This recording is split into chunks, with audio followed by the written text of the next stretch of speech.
Irrational number. अगर आपको HCF निकालने कहे तो आप एचसीएफ ऑफ फ्रैक्शन नंबर ऐसे निकाल सकते हैं, HCF is equal to HCF of numerator by LCM of denominator. और वही अगर एलसीएम निकालने कहे तो LCM of numerator by HCF of numerator. तो अब जान लेते हैं पॉलिनोमियल। पॉलिनोमियल में पूछा जाता है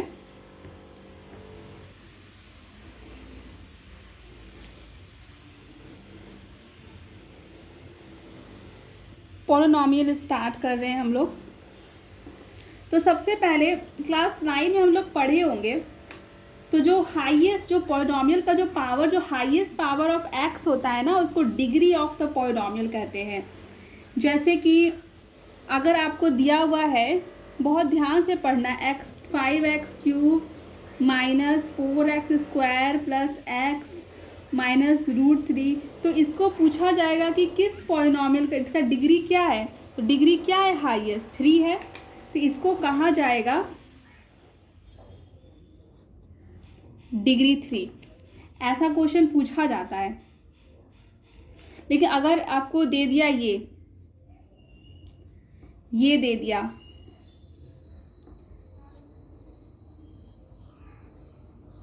तो क्या ये पॉलिनोमियल्स है?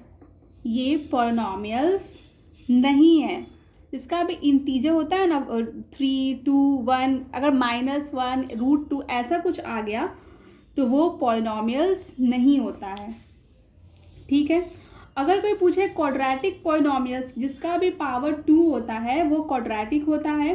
अब पॉलिनोमियल ऑफ डिग्री 3 होता है क्यूबिक पॉलिनोमियल, तो ये होता है। ठीक है, तो ये क्वेश्चन पूछा जा सकता है। तो पॉलिनोमियल से यही क्वेश्चन पूछा जाता है। एक क्वेश्चन ऐसे पूछा जाएगा, ऐसा आया हुआ है कि p का value x equal to x² minus 3x minus 4। तो क्वेश्चन पूछा जाएगा कि x इज इक्वल टू -1 में क्या होगा। तो कुछ नहीं करना, आपको सिर्फ वैल्यू पुट कर देना है।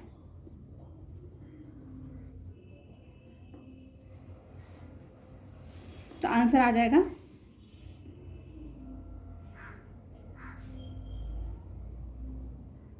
4 - 4 इक्वल टू 0। तो ये इसका आंसर है। तो ये आता है। ठीक है, ऐसे क्वेश्चन आता है। और अगर आपसे पूछा जाए the zero of the linear polynomial क्या होगा, तो कभी कभी पूछा जाता है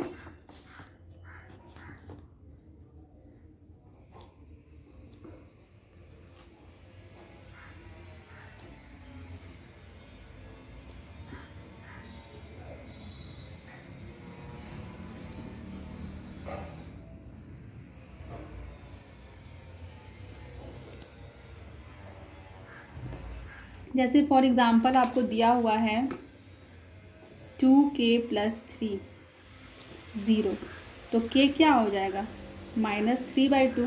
तो ये हो गया।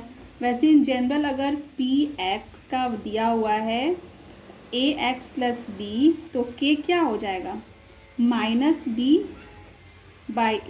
तो ये इसका 0 निकालने का फॉर्मूला है, मतलब -b/a। ये हो गया, माइनस तो लगेगा ही, कांस्टेंट टर्म जो होता है, और यहाँ कोफिशिएंट ऑफ x नीचे, मतलब the zero of a linear polynomial is related to its coefficient. ठीक है, ये हो गया। अब आगे जो इसका टॉपिक है एक बार फिर से रिवाइज कर लेते हैं। ज़्यादा कुछ नहीं है। जीरो फाइंड करने के लिए क्या है, 2k + 3 इज इक्वल टू 0, तो k का वैल्यू -3/2। वही px a + b, तो k is equal to -b/a। तो ये था इसमें।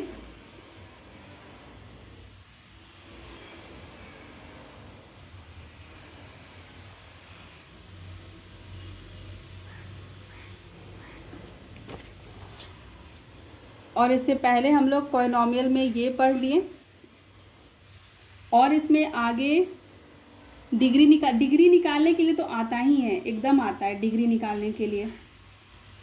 अगर यहाँ पे 4 रहता तो ये डिग्री 4 हो जाता। अगर 5 रहता तो डिग्री 5, अगर -2 रहता तो ये पॉलिनॉमियल होता ही नहीं। और इस तरह के जो हैं 1/x-1, तो ये तो पॉलिनॉमियल है ही नहीं। और इस तरह का वैल्यू आता है, यहाँ पे कुछ भी पुट करने के लिए बोले, बस वैल्यू पुट कर देना है, आंसर आ जाएगा।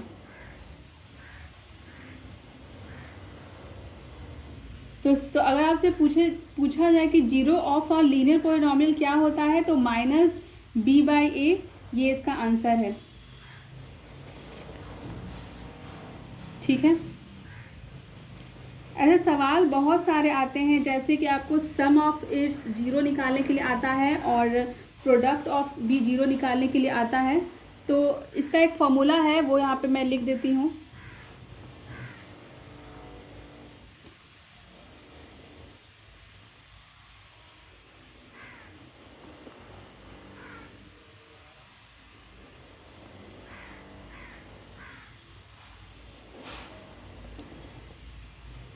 Coefficient of x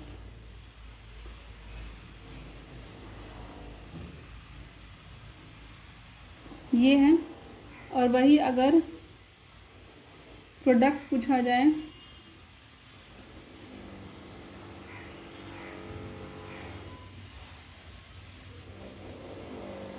constant term, देखिए नीचे दोनों का एकदम सेम है, देख रहे होंगे, कोफिशिएंट ऑफ एक्स स्क्वायर, लेकिन प्रोडक्ट में होता है कांस्टेंट टर्म, और सम ऑफ फिर जीरो में होगा minus coefficient of x.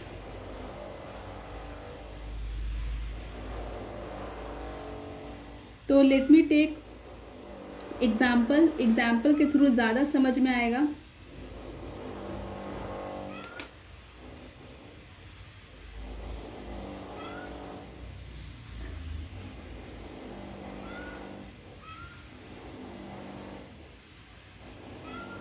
Let me take, रुकिए,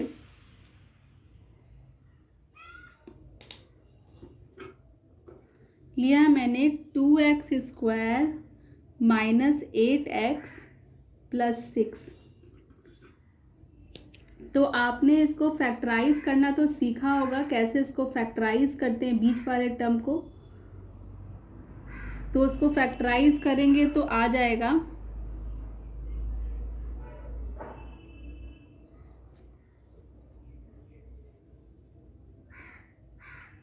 इसका मतलब क्या हुआ,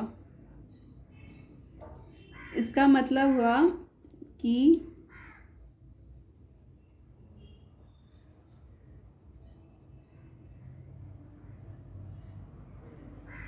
x का वैल्यू 1 और 3, मतलब ज़ीरो ऑफ, मतलब जो फैक्टर निकालें क्वेश्चन आएगा ज़ीरो ऑफ, तो क्या हो जाएगा, zeros of 2x² - 8x + 6 are 1 and 3। ठीक है, अब सम ऑफ इट ज़ीरो क्या होगा, सम ऑफ इज ज़ीरो। ठीक है, वो डायरेक्ट फॉर्मूला है, ये एक्सप्लेनेशन है कि कैसे आया। सम ऑफ द ज़ीरो तो यही होगा कि डायरेक्ट निकाले तो इसका यही होगा कि 4 आना चाहिए, पर अगर हमको ये नहीं याद है कैसे निकालते हैं, डायरेक्ट फार्मूला में बनाना है, तो क्या बोला, कोफिशिएंट ऑफ एक्स। ठीक है, तो कोफिशिएंट ऑफ एक्स क्या है, 8 है, लेकिन माइनस साइन लगाना है। ठीक है, और पहले ही से इसमें माइनस लगा हुआ है। ठीक है, and coefficient of x square, तो ऑफ एक्स स्क्वायर में क्या है, 2 है, तो आंसर आ गया 4। ऐसे अगर बेसिक से बनाएंगे तो पूरा निकालना पड़ेगा, लेकिन डायरेक्ट फार्मूला से बनाना है तो कुछ नहीं करना है, डायरेक्ट फार्मूला में पुट कर देना है। वैसे product of zero constant term क्या है, ऐसे प्रोडक्ट क्या होगा, 3 + 1 3 होगा। आंसर तुमको पता है कि 3 होना चाहिए, पर फार्मूला के अनुसार कांस्टेंट टर्म क्या है, कांस्टेंट टर्म 6 है, and coefficient of x square क्या है, 2 है, तो 6 को 2 से डिवाइड करेंगे तो 3 आएगा। तो ये था, ये क्वेश्चन भी आता है एग्जाम में। अब एक ये चीज़ देख लेते हैं, ये भी बहुत इम्पॉर्टेंट है, जो एग्जाम में पूछता ही है।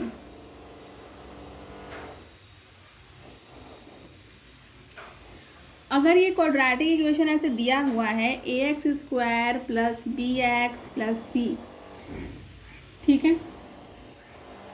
तो इसका भी होता है फैक्टर, जैसे इसका कैसे फैक्टर आया ये वो, तो alpha plus beta is equal to minus B by A, and वही चीज़ है, सेम चीज़ है,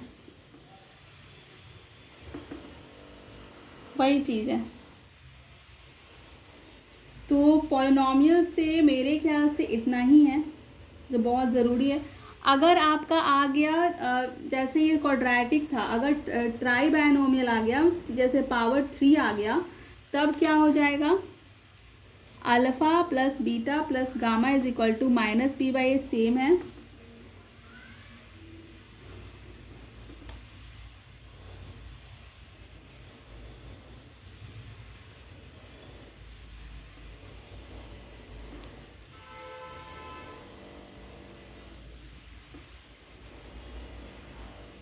ये होगा, ये है क्यूबिक पॉलिनॉमियल का। कभी कभी डिवाइड करने के लिए भी आता, तो डिवाइड करने तो आता ही होगा, मतलब पॉलिनॉमियल में इतना ही है। तो यहाँ पे आपका पॉलिनॉमियल ख़त्म होता है। तो आज आपने पढ़ा real numbers and polynomials. Hope आपको समझ में आया होगा। नेक्स्ट वीडियो में इससे आगे जो चैप्टर है आपका pair of linear equation in 2 variables and quadratic equation, वो कंप्लीट करेंगे। ये समझ में आ गया होगा आई होप। तो ये था, और ये एग्ज़ाम में पूछता है, तो आपको रिवाइज़ करना बहुत ही ज़रूरी है। Thank you.